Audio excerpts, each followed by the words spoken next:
jëlee say USDT yóbbu ko Binance ba pare jël USDT yooyu jaayaat ko am Wave wala Orange Money, c'est très facile.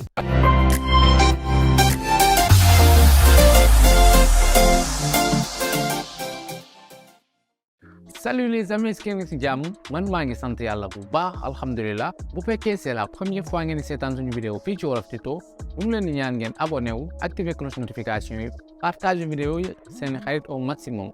Déjà bu fekkee c'est la première fois mosoo leen seetaan vidéo Wolof Tuto yi, alors dem leen ngeen défiler directement après ngeen xool vidéo yu leen intéressé.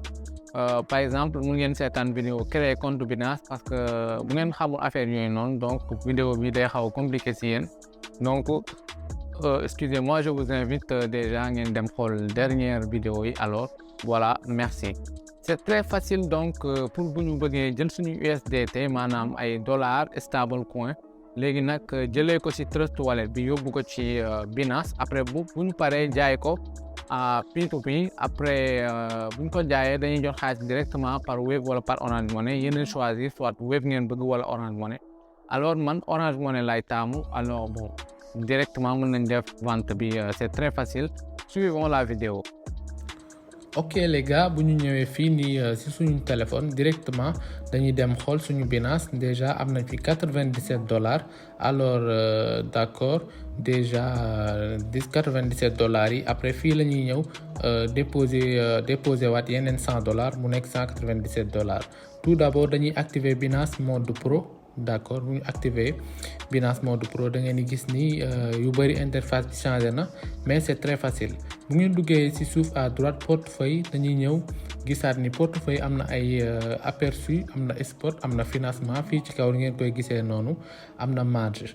Spot nag sa crypto yi foofu la ñuy nekk boo ko bëggee trader. Financement foofu la crypto yi di nekk boo ko bëggee jënd ak jaay.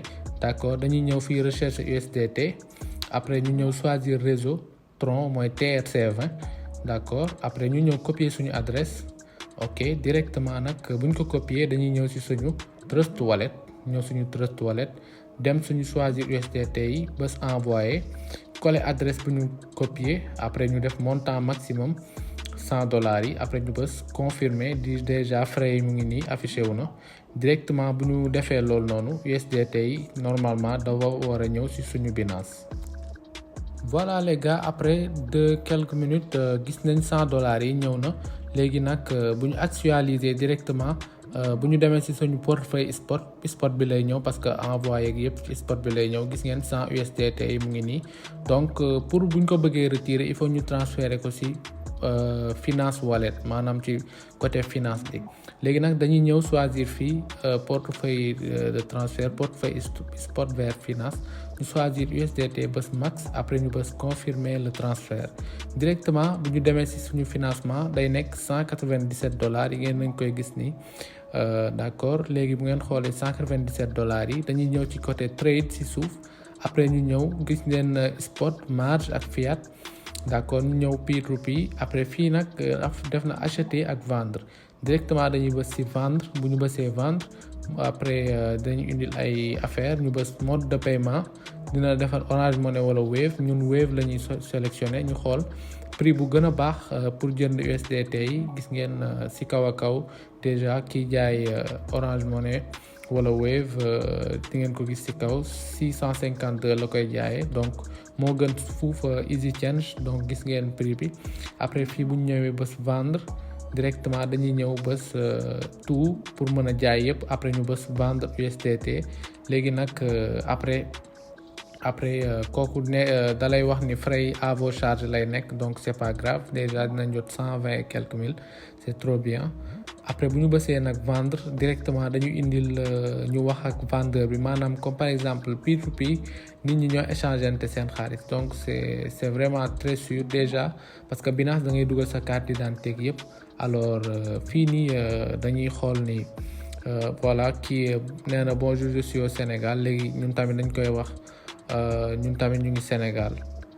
D'accord, je suis aussi au Sénégal, loolu lañ koy wax. D'accord, léegi je suis au Sénégal lañ koy wax déjà. Après moom dañuy envoyer directement xaalis bi pour ñu mën a débloquer USDT yi.